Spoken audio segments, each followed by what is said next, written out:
Los Angeles on Sunday, November 10th from noon until at 11129 South Central Avenue in Los Angeles. If you would like to donate or volunteer, please call 310-981-6377 or email them at feedingourfriends05@gmail.com. KBLA Talk 1580 is here for you as you make your voting plan. And we've got a few things you may want to know. In the state of California, you can register to vote all the way up until the last day to vote, which is November 5th. In LA County, you may vote at any voting center or polling place of your choosing. Early voting has already started, both in person and by mail. If you need information about your registration or any election question, call the Registrar of Voters at 800-815-2666. That's 800-815-2666, or visit lavote.gov. Once you fill out your mail-in ballot, you may drop it in any county election mailbox found outside places like libraries, or you could drop it off with a poll worker at any vote center. If you suspect election foul play, voter suppression or intimidation, or other irregularities, or if you need to know more about your rights, call the Election Protection Hotline at 1-866-OUR-VOTE. That's 866-687-8683. From any state. And if you need more information on specific candidates or propositions, check out our interviews and analysis on our YouTube channel or wherever you get your podcasts. Remember, November 5th is the last day to vote, and the sooner we do it, the better. Helping you vote like your life depended on it, because it does. Your election information station, KBLA Talk 1580.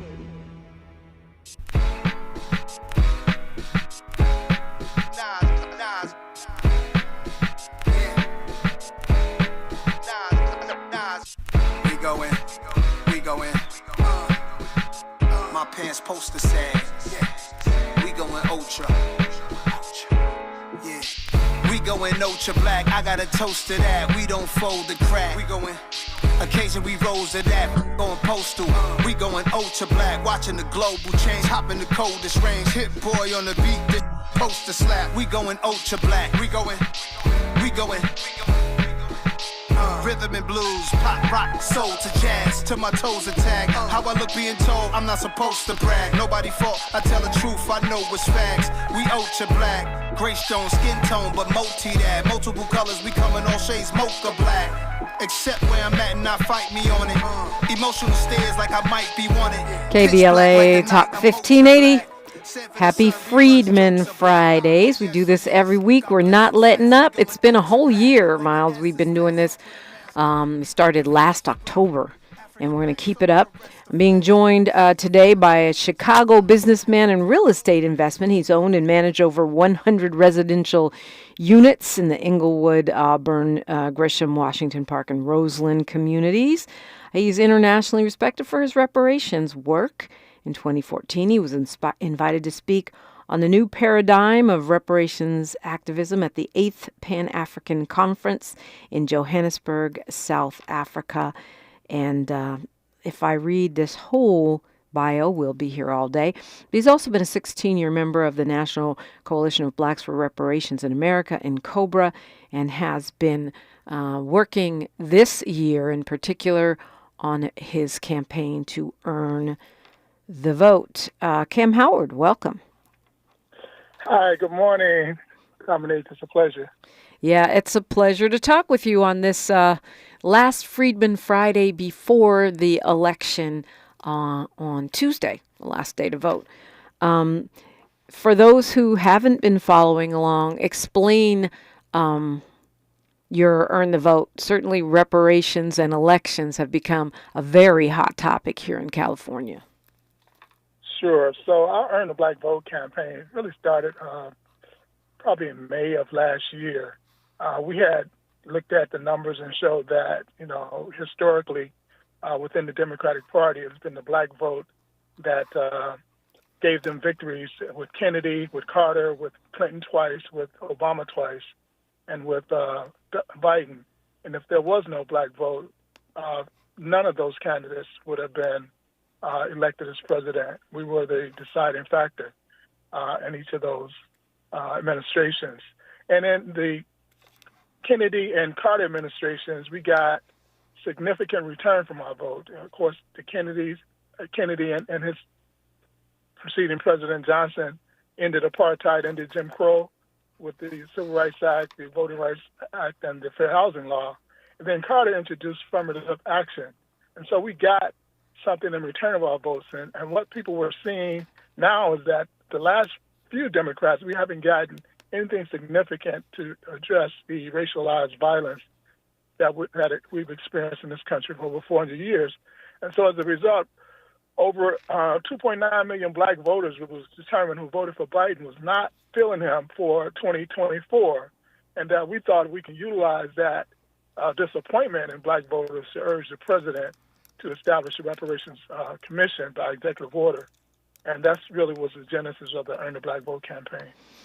Now, the big game changers that happen is, of course, Biden, is not running for re-election, which none of us, I think, could have predicted to happen in the way that it did. Now, Kamala Harris at the top of the ticket for Dems.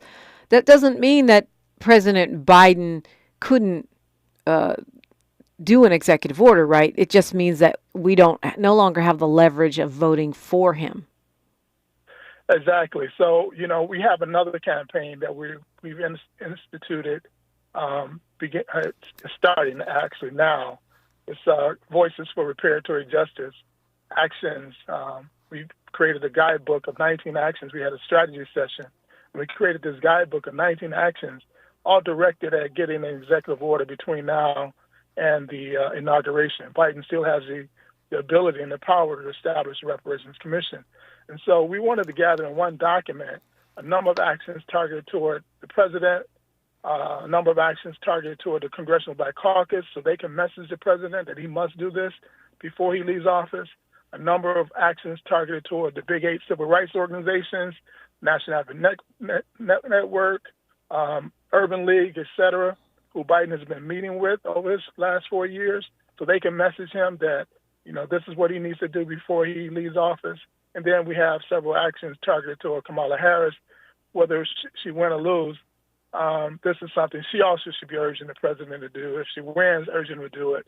So she won't have to do it, and she can just put it on him. But certainly she has the influence, and we still think there's enough time to get it done. I mean, in some ways, you would think that President Joe Biden should be free and unencumbered and be able to do such a thing without having to worry about re-election. Now, I know he's not going to want to do it before the election because then it becomes an issue for the vice president as she tries to win the White House. But, November 6th, November 7th, I don't see why. I mean, other than philosophical, revealing his real philosophical feelings about it, I don't see why he wouldn't do it. Right. We've messaged him, and we have also a petition out. We messaged him that 88% of the Democrats in Congress, in the last Congress, supported H.R. 40 and S-40, the Senate bill. 88% of Democrats polled are in favor of or don't oppose a reparations commission. In the latest Liberation Benches poll, the three largest cities and the states in the country have reparations commission. Illinois, California, of course, California's great work, and New York. So, and hundreds of cities with Democratic elected council persons and Democratic elected, and even in states, Democratic elected assembly persons are in favor of reparations. So his party favors reparations across the board, state, local, and congressional levels. He's the only one who's out of step. So we're messaging that to him, and that, again, this is something he can do. What we're doing on, as you say, right after the election, 1 week after the election, we have what we call the National Reparations Action Day, where we want to message all 4 of these targets all around the country. We want to message these targets. We put together a guidebook where you can get all their social media handles, you can get messages to post, you can just cut and paste. If you're talking about November 12th? November 12th, yeah. That's National Reparations Actions Day. Okay, so if folks want to participate and get this guidebook and such, I mean, I want to go through some of the stuff. Of course, we got time this morning to do it for Freedmen Friday, but if they want to access that or be part of the actioning around the 12th, what would they do? They just go to reparationsunited.org, and it's on the homepage as soon as you open the screen. And reparations with an S, reparationsunited.org. .org. You say you started the messaging already to Biden. Is there any kind of response or indication that, he's paying attention? Yeah, early on, because we wanted to get this done by Juneteenth. We knew if it wasn't done by Juneteenth, it likely wasn't going to be done before the election because that was kind of getting close. And so there was a response. There's, some of his entertainment-like supporters began to come out and talk about if you want your reparations, you have to vote for Joe Biden. And these people had never talked about reparations before, ever. In fact, we're against it. And so those are the type of messages. And then they continued to message out of the White House that we support it, but we wanted to go legislatively. And they know, both Kamala and Biden know as senators, this bill cannot pass out of the Senate. You would need a 60-vote majority, supermajority, to get this bill passed out to withstand a filibuster. Where in the House, it's a simple majority of 1 plus the 50%. So they know it can't get passed. I mean, but at 81 at 81 years old, though, Joe Biden, especially having stepped away from his reelection campaign, he's got to be thinking about legacy and how he'll be remembered. And if he were to sign an executive order, something along the lines of H.R. 40, I mean, he'll go down in the history books forever and be celebrated by black people worldwide. That you would think would have some appeal to a guy who has become, almost an afterthought on the national stage right now. Yeah, that's what we've been messaging him too. We messaged him with a number of videos around that leading up to Juneteenth. That this is his Abraham Lincoln moment. This is how he increases his legacy. And we even put graphics together with him and Lincoln beside each other. And so we had tremendous video watch rate from those videos. They were 15-second videos, but we had over 85% video completion watch rate, well above industry standard. And these were targeted toward his influencers, not toward the black community. So we know they were seeing these messages. Also, we found out there was an article, I think, in the Washington Post that Biden met with these 8 civil rights leaders on Air Force One, heading to the Lyndon Baines Johnson Center for Civil Rights. And he asked them all, what should he be doing in his last 5 months of office? I took that to mean what he should be doing for black folks, since he's meeting with black leaders, supposedly. Right. And so that's why we're messaging them as well. But he's thinking about his legacy. That's exactly what he's thinking about. Yeah. And so this is an opportunity for us to message that to him. This is your opportunity to really go down in history as one of the greatest presidents. Yeah. Leave with a bang. Be the guy that did Juneteenth and the H.R. 40. We're talking with Kamm Howard. I want to go through, when we continue the conversation, I want to go through some of the 19 actions that you're proposing, we take to push Biden in this direction, and also the approach with Vice President Kamala Harris as well. We're talking with Kamm Howard, and it is, I guess, a National Reparations Action Day that you're moving towards now, and Voices for Reparatory Justice coming out of the Earn the Black Vote campaign. All that straight ahead on a Freedmen Friday, KBLA Talk 1580. She's reclaiming her time on KBLA Talk 1580. More First Things First with Dominique DiPrima when we come forward. Are you an entrepreneur looking to take your business to new heights? KBLA Talk 1580 is your partner in success. Every day, we celebrate and elevate Black-owned businesses across our community. Our KBLA SMB Marketplace currently features The Cookie Dip, Badass Bakes, Hair Concoction, Higher Education Accreditation Consulting, LACC Radiology Technology Department, and Malik Books. Your business deserves to be heard. Let KBLA Talk 1580 amplify your voice and connect you with our powerful community of listeners. Email smb@kbla1580.com today. That's smb@kbla1580.com. At KBLA Talk 1580, we've got your flag.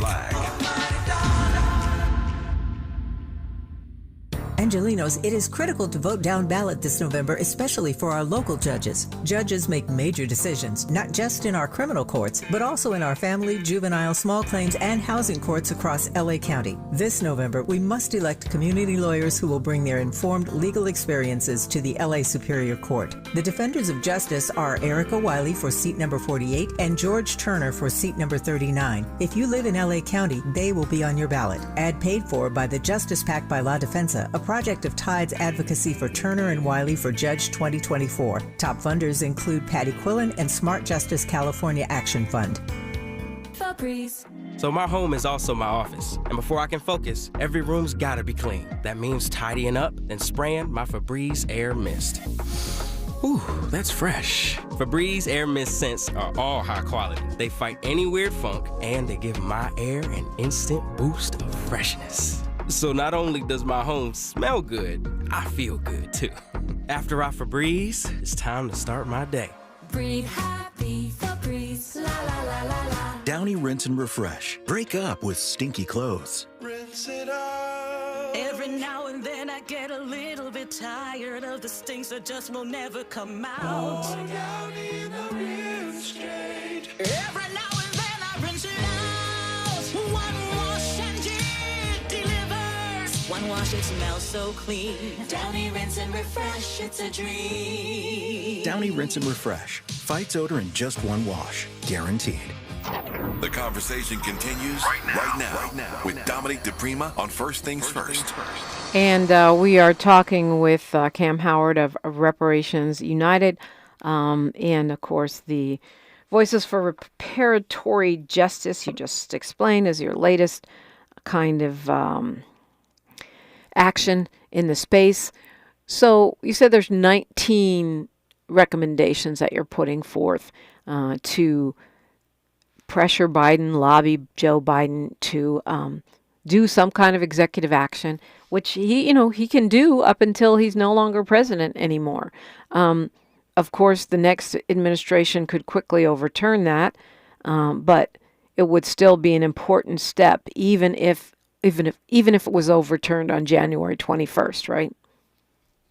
Of course, it'd definitely been a big step moving forward, because the next president would have to, if it's not Kamala, if it's Trump, he would have to overturn it, and it would show that his animus toward the black community, and so that would not bode well for him going into what his 4 years would be.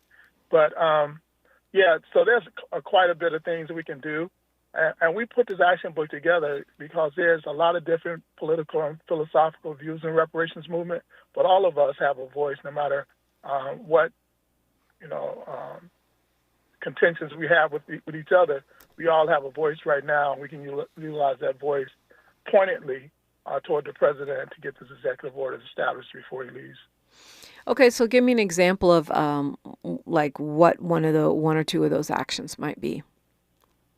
So the first action, well, not the first action, but we have a petition, sign a petition. That's very easy. There's a link to the petition there on change.org. There's the 12th call to action where we're messaging all of the targets. There's a march on December 10th from Baltimore to D.C. where Pastor Robert Turner lays a wreath at the White House every once a month. He walks 40 miles for 40 miles for HR 40. That's an action that people in the D.C. area or Baltimore area can join and meet him there if he hasn't done it by December 10th. There's actions targeted toward the Congressional Black Caucus. We have a day. I don't remember the date that is scheduled. It's the 9th, December 9th, where we'll be going to the Black Caucus offices in D.C., messaging them to inform the president that this is something he must do to secure his legacy.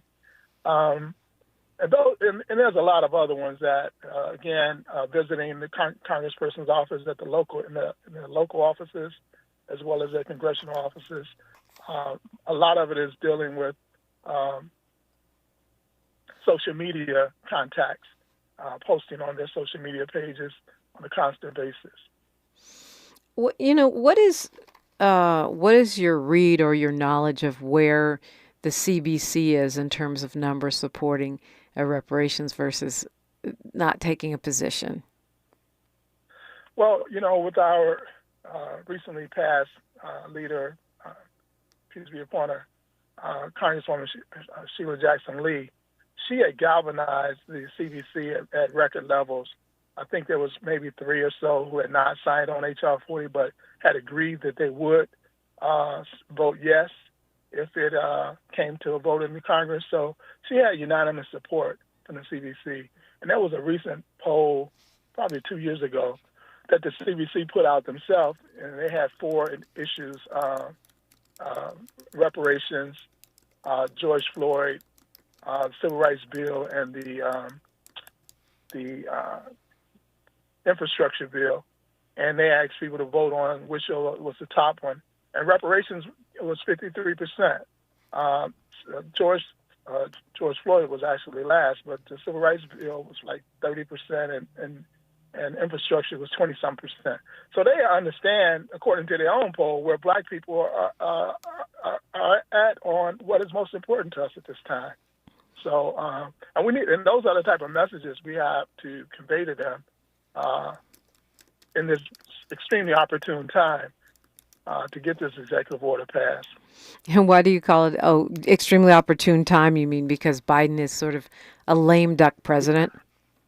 Because he's a lame duck and he's really concerned about his legacy. Yeah, I would think so. When you talk about, you talk about Sheila Jackson Lee, now Congressman Stephen Horsford is over the CBC. Do you have a read on how helpful he would be in these kinds of efforts? We have not reached out to him, but He's out of Las Vegas, by the way, yeah. Yeah. I was at the Congresswoman's homegoing, and there's a lot of speakers. He was the only one who referenced her work on reparations. Everyone else, referenced all of her other great work that she done. So the fact that, he spoke on that, Al Sharpton mentioned it slightly as well, but the fact that he spoke on it and was speaking on behalf of the Congressional Black Caucus, I think that bodes well. He is one of the central targets in our Actions campaign. Again, his social media handles are contained in the guidebook, so people don't have to do anything but skim the guidebook, click and paste. We made it very easy. When you talk about this kind of lobbying and rallying, marching, posting on social media, sort of you call it messaging rather than lobbying to the CBC and to our local congresspersons, these are actions that anyone could take, whether they were part of Reparations United or they just wanted to step in on their own as an individual or as an aligned or unaligned organization, right? Exactly. Anyone can do it. They don't have to be Black. They can be allies. They don't have to be with an organization. They can be individuals. It can be a family thing that you get together as your family do, your social groups, your churches. If you're a part of a reparations organization, we tell everyone who's has a reparations organization to shut down 1 hour on the 12th and message these targets. So 1 hour on November 12th, which is a week after Election Day. 1 week after. Yeah, and it makes sense if you're trying to follow up from the election. You can forgive us here in California for a little jaded about relying on elected officials. We had 2 very important reparations bills, one to create a Freedmen's Bureau, one to create a funding mechanism, and California Legislative Black Caucus failed to bring those to the floor. We have been assured that they will do so in the next legislative session. I think folks are watching. I believe if it doesn't happen, there will be some real consequences. And certainly there have already been consequences in terms of activating the electorate here. But, I mean, let's say, and so I guess what I'm trying to do is apply that stinging lesson to the work that you're doing with the CBC and that we would be doing in lobbying our lawmakers. How do we know it's not just lip service? How do we ensure that the actions are followed through on and completed rather than just, talk the talk and don't walk the walk? Well, what we're seeing, with the CBC, we want not only a behind-the-scenes, messaging to the president, but we want a public message that they come out and make a statement, have a press conference, or submit a written statement that they're recalling on the president to do this. Prior to the Congresswoman's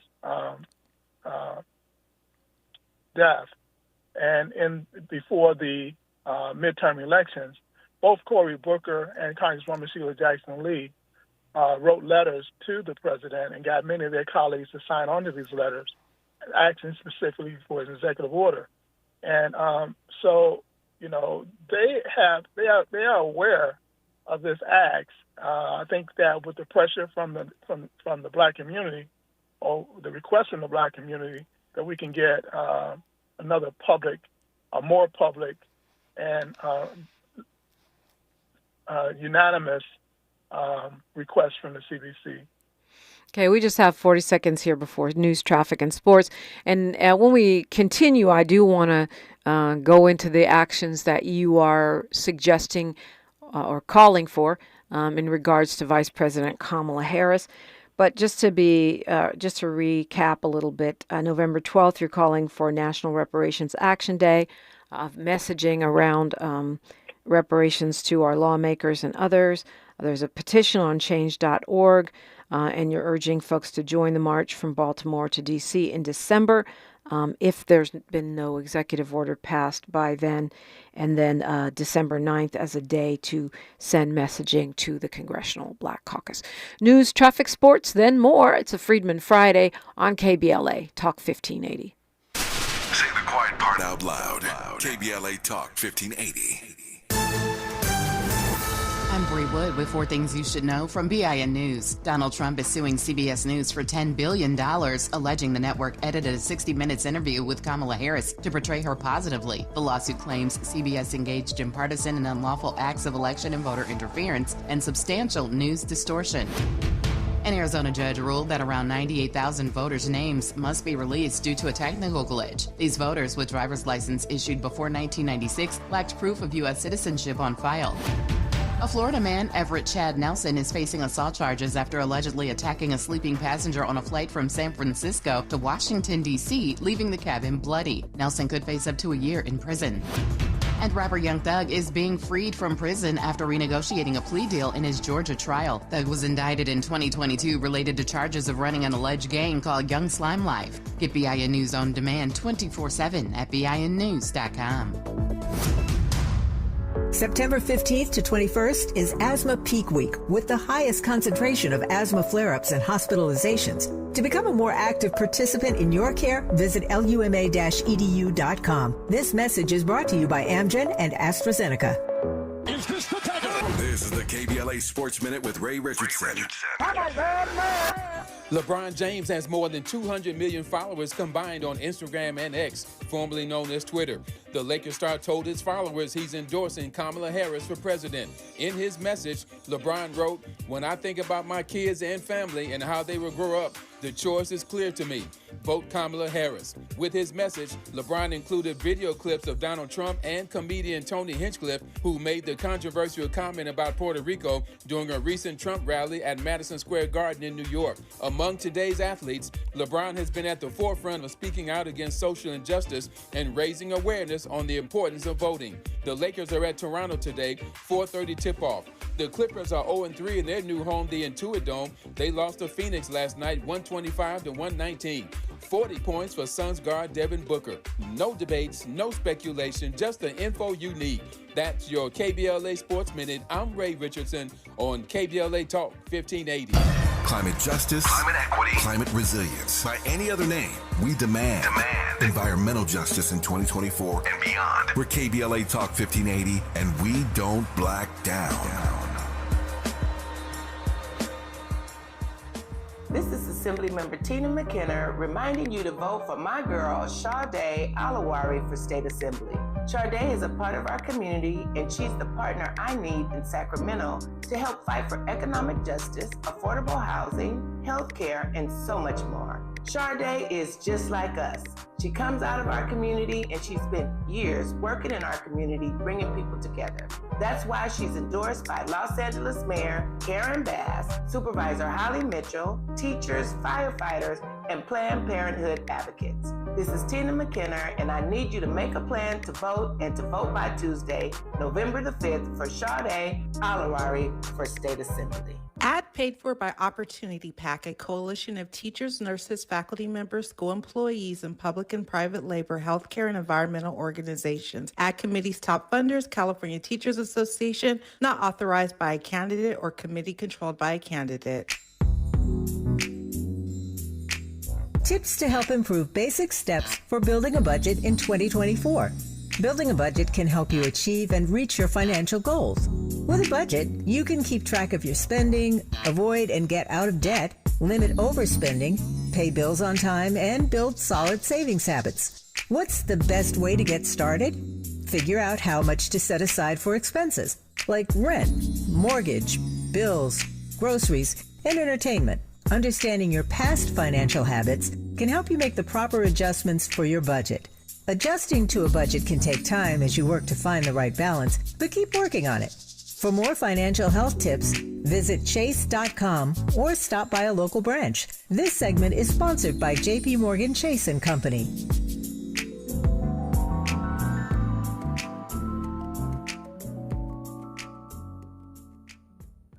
Take it from Michelle Obama.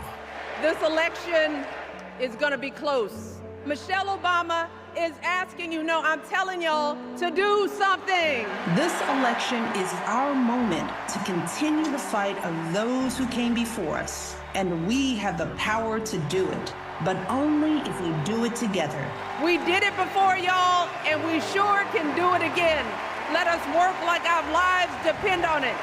Paid for by NAACP. Find a righteous rage and don't be afraid to say what you see. We're KBLA Talk 1580. We are, and it is a Freedmen Friday. We do this every week, second hour of the show, and we're going to keep on doing it because we are going to be up to speed on reparations. I think part of what's encouraging is to know that there are so many different organizations and movements doing things in their own way with the goal of winning reparations, and we want to make sure we have the right arguments, talking points, and conversations to change minds, hearts and minds. As they say, we're talking with Kamm Howard right now of Reparations United, and you have pivoted or evolved from your Earn the Black Vote campaign to Voices for Reparatory Justice.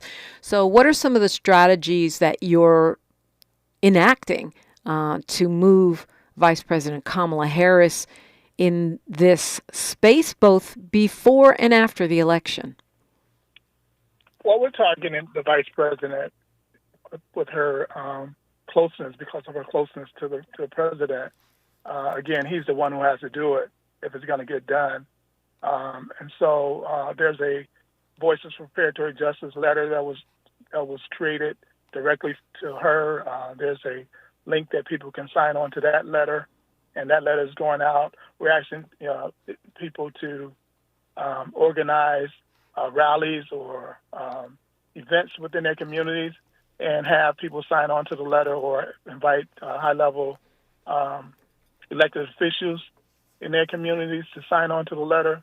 I think there's also a action to take this issue to HBCUs, to the Black student movements there, to help have them become part of this campaign, this action, and messaging the president, the vice president. to message the president. So I think those are the major areas where we're targeting the vice president. Do you think that, I'm not quite sure how to put this, I feel like there's a lot of conversation around, at least here in California, around Republicans being able to deliver reparations, or that Trump might actually, because of his experience as a business person, be able to deliver on reparations. I know he tweeted, I think it was last week or the week before, as a way of making a disparaging comment around Kamala Harris, to say that she plans to enact reparations, which to me indicates that he doesn't support it.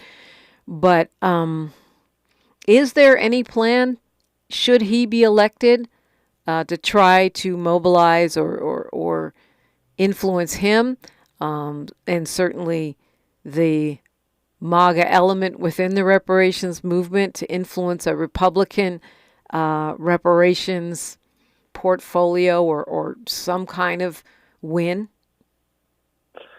Yeah, that's a really interesting question. What we know as of right now, that reparations has been a purely partisan issue with the Democratic Party. We haven't, over the 30 plus years H.R. 40 has been introduced, we haven't had a single Republican to sign on to the legislation. And however, in some recent polls, it shows that Republicans, 53% of Republicans, either support or unopposed. The majority of that 53% unopposed, but 47% actually oppose the Reparations Commission. But up from like 26% 5 years ago who supported or unopposed, the number is 53%. So, you know, and that's because of the education that we've been doing. And so we had to continue to educate. If Trump is to win, we don't give up. You know, our ancestors still must be redressed. And the injuries and legacy we suffer have to be addressed. So we don't give up. We can look toward what the Native Americans had just got accomplished with the apology that Joe Biden announced.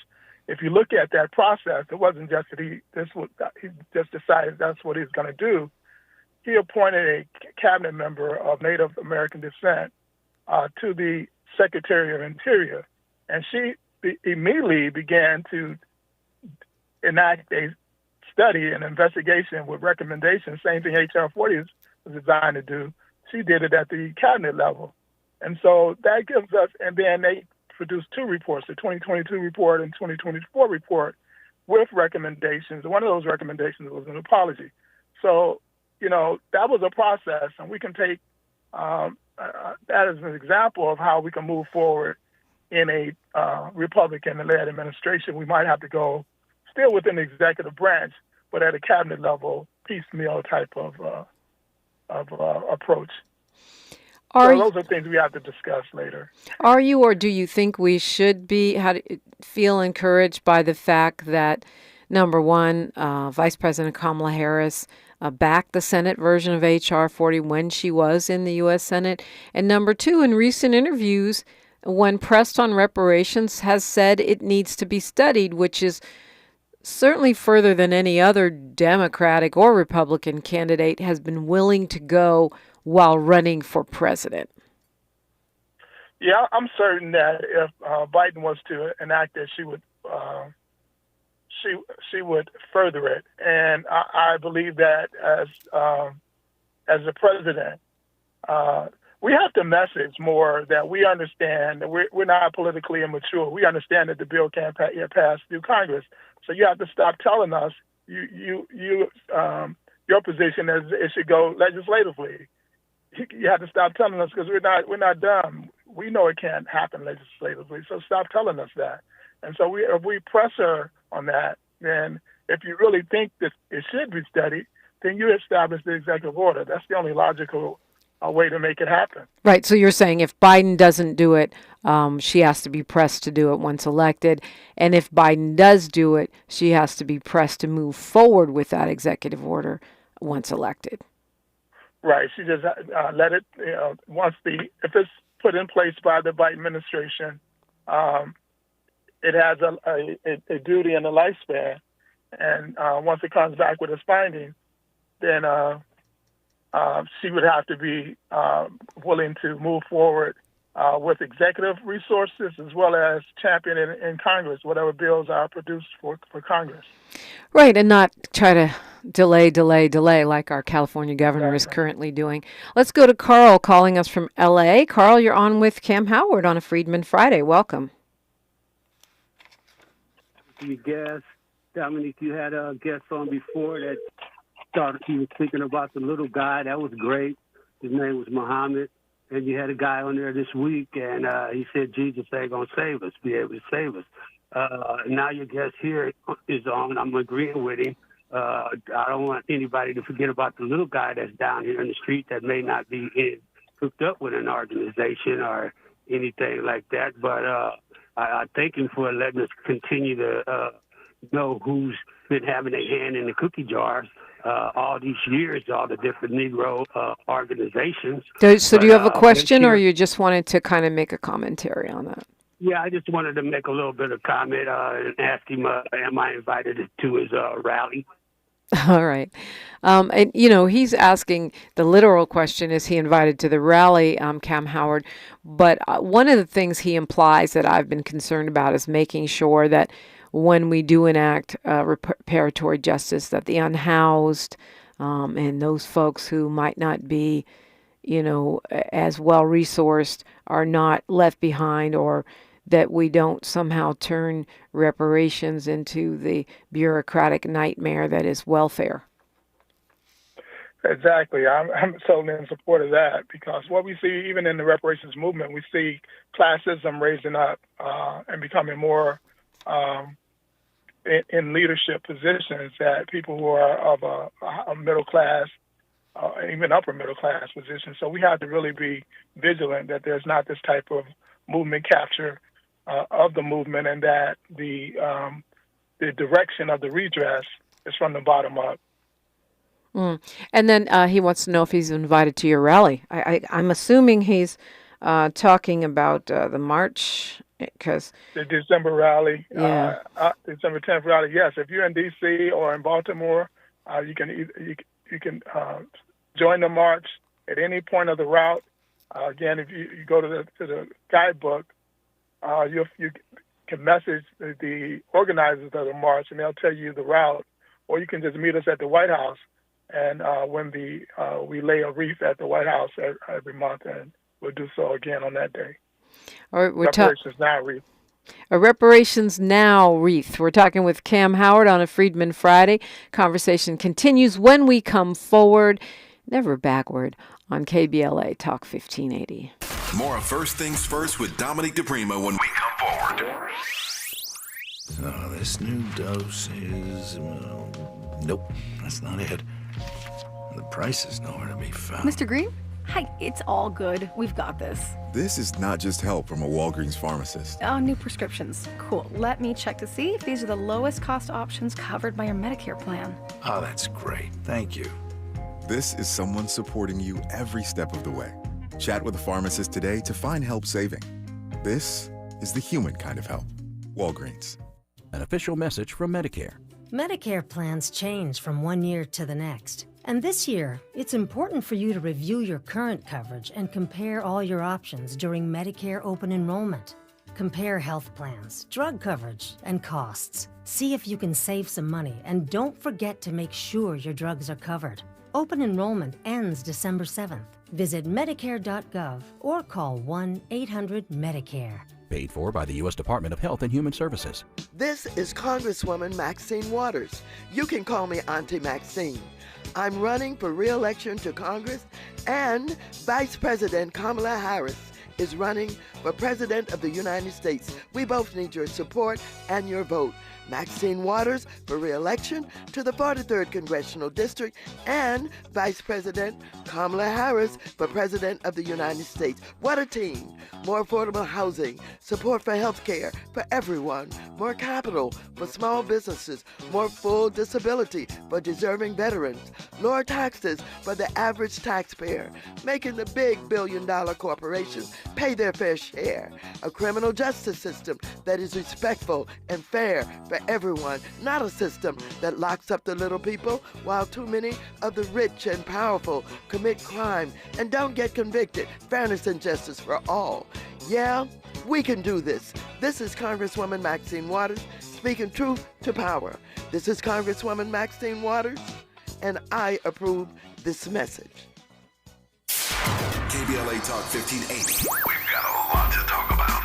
KBLA Talk 1580 reminds you that we keep us safe. The Live Your Life organization mentors young women, helping them break negative mindsets and see beyond their surroundings. Through career exposure and hands-on training, they're encouraged to think big, stay focused, and make positive choices. Founded by Nikisha Mama Boo Smith, who transformed her life to become a community leader. Live Your Life is changing lives, but they need your help. They're raising funds to keep their new building open and expand their programs. Your donations will support food, clothes, hygiene products, and holiday giveaways.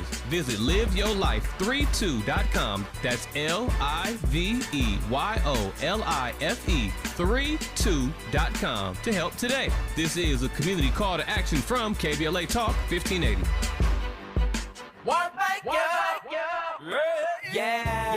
The California Crusader newspaper would like to thank all of our subscribers for their support throughout the years, proudly serving the South Los Angeles and South Bay areas for more than 40 years. The California Crusader is a multicultural, black-owned, adjudicated newspaper that focuses on providing newsworthy information to the people in our community. We're constantly looking for ways to assist businesses in our community to connect with our subscribers. We provide low-cost, effective ways to promote your business with our reasonable and affordable advertising rates. You can participate by suggesting, sharing, and submitting your stories on the California Crusader newspaper Community Share Facebook group page, or visit our website at cal-cruise-news.com. That's calcruisenews.com. Then click on the Submit Now button located on the top right corner of the homepage, or text CCN to 42828. Again, text CCN to 42828. The California Crusader newspaper, working together to build a better community for our future. Subscribe today. We're not for everybody, but we're for everybody. You're listening to KBLA Talk 1580. We're talking with Kamm Howard of Reparations United. Their National Reparations Action Day is a week after Election Day, November 2nd, and you're calling on people, for those just joining us, Kamm Howard, to do what a week after the election? Mr. Howard, are you there? Okay, sounds like we... I'm sorry, I was on mute for a second. Oh, it happens. Yes, indeed. So, it's radio. Everyone's not on all the time. You're calling on folks to do what November 12th? Well, we want to message the four targets that we've identified have the ability to either influence the president or the president himself to enact a executive order by Reparations Commission by executive order. And you can email the president or these targets. You can call the president or these targets, call the White House, actually, or you can message them through social media. We provided in our guidebook all the contact information. If you want to email them, call them, all their social media handles, even supply scripts that you can use and you can cut and paste and adapt to your own liking, add or subtract, and even social media posts that you can use. So we made it extremely easy for anyone who has access to a telephone, computer, or cell phone. I think I said that. To join in this action. So you're messaging the White House, messaging your members of Congress, the Congressional Black Caucus. Those are the main targets, right? Well, four, and I'm sorry I didn't mention that. Again, the four are the president, the White House. Also, you can message the vice president, and her information is there. Also, you can message each of your congresspersons and the CBC as a whole, CBC members, I should say, and also the big 8 civil rights organizations. They are listed in that guidebook, and all of their information is there, and whether you can click on their information and go directly to their email, or you can just drop a message in their email and send it to them, or you can also message them through social media. And of course, this is all geared toward pushing for President Biden to sign an executive order around H.R. 40, a study of reparations, before he is done with his days in office, which would be like by January 19th, but preferably November 6th. Preferably November 6th. So then this might seem like a little bit of a digression, but we haven't really had much of a chance to talk about it. Earlier last month, the Department of Justice announced that it would launch the first ever federal investigation into the 1921 Tulsa Race Massacre after the survivors of that, who are literally in their hundreds. Viola Fletcher is 110 and Leslie Benningfield Randall's 109. Have been rebuffed at every turn by the city, the county, the state, in terms of getting restitution or reparation. How significant do you think that is? I think it's very significant. We believe that the federal government should have acted a long time ago. The investigation, all the facts are there. Those who are part of this, effort, like the brother Solomon Simmons, and attorney in Tulsa, have to make sure that we're looking at it from a criminal standpoint, that these were crimes that were committed, and the federal government is obligated to create a just response to crimes that are committed. We've been looking at it as historical acts of violence and some type of immoral type of actions, but these are actual criminal actions. And so I'm hopeful that the brothers and sisters of Tulsa will get some type of redress. And interestingly, also, with what happened with the Indigenous Americans, is that the apology was for actions from 1819 to 1969, 150 years, multiple generations. So it's not an issue where they're only talking about survivors, but they're also looking at the historical victims. And so we can pull from that as well. And so this federal justice investigation can bode well not only for the survivors, but also for the those who are descendants of the survivors who had not experienced the actual crime during the 1921 massacre. Well, Kristen Clark is the Assistant Attorney General who made this announcement. She said that they were honoring the legacy of Tulsa race survivors, Emmett Till, under the Emmett Till Act that bears his name, and they're saying they're going to review all available documents, witness accounts, scholarly and historical research, and they will have a review completed by the end of the year. Yeah, that's excellent. There's so much has been written about it, and so all of that information is available for them to compile quickly report, and then a determination of how they're going to move forward. You can't make any other conclusion that these were crimes against humanity, and that the government played a part in it, the state as well as the city government played a part in it, and the federal government has a duty and obligation to right that. Yeah, their attorney, DeMario Solomon Simmons, said it's about time. It only took 103 years, but this is a joyous occasion. Crazy that you have to live to be 110. Still not to see reparations, but at least to see some small progress. Kamm Howard, although the Earn the Black Vote campaign is not ongoing. You've outlined a bunch of other actions. Folks can go to reparations.org for more information. But if you were to put a reparations lens, a reparationist lens on our election, which is just a couple days away, a few days away here, is there any messaging or any kind of action that you would put in people's minds regarding November 5th? Well, from a reparations lens, we know that reparations is a partisan issue, and that particular party that favors it is the Democratic Party.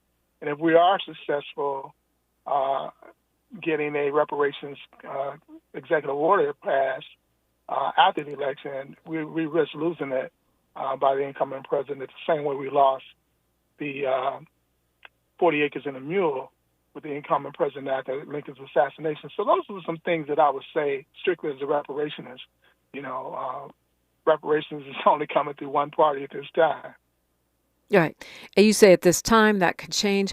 Some folks in California, out of anger and despair at the betrayal by the California Legislative Black Caucus, have turned to supporting Republicans. And I continue to remind folks, you're better off primarying someone with a different Democrat just based on what the data show us, which is overwhelmingly so far in history, what progress, I won't say little because some of it's been significant, what progress we've made has come through the Democratic Party. Doesn't mean you have to be a Democrat or, be a rah about the Democratic Party, but it certainly is strategic and logical.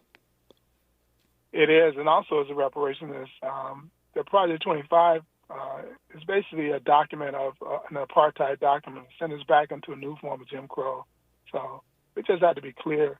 I totally understand the disappointment that black voters have with the Democratic Party over the last three administrations.